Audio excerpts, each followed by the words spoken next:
दरम्यान राष्ट्रवादी सत्तेशिवाय राहू शकत नाही। आम्ही गुवाहाटीला गेलो म्हणून तुम्हीचे हे चांगले दिवस पाहताय, मंत्री भरत गोगावले यांनी सुनील तटकरे यांना प्रत्युत्तर दिले।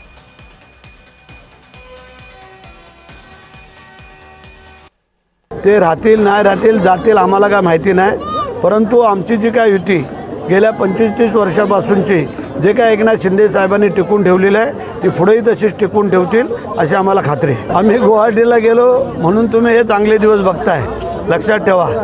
आम्ही गुवाहाटीला गेलो ते कशासाठी गेलो, काय गेले संपूर्ण जगाने पाहिलेलं आहे आणि त्याच्यामुळेच पुन्हा एकदा सत्ता आणून देण्याचं काम महायुतीच्या माध्यमातून झालं होतं हे त्यांनी विसरू नये। त्यांनी जे वक्तव्य केलं की 3 तारखेपर्यंत युती टिकवायची आहे, मला माहीत नाही त्या वाक्याच्या आत नेमकं काय दडलंय का। मी त्याचा फार शोध आणि बोध घेण्याचा सुद्धा प्रयत्न केला नाही, कारण मी सुद्धा प्रचाराच्या सभेत आहे। मी त्याच्या संदर्भात एवढंच वाक्य केलं की जे काय असेल युती टिकवण्याचा प्रयत्न करतायत असं ते म्हणतात, त्याच्यानंतर काय घडणार असेल मला माहीत नाही, मला बिलकुल त्याच्याबद्दल माहीत नाही। पण आम्ही भारतीय जनता पक्षाबरोबर देवेंद्र फडणवीस साहेबांच्या सोबत आहोत, एवढंच प्रदेश राष्ट्रवादीचा अध्यक्ष म्हणून या ठिकाणी मी सांगतोय।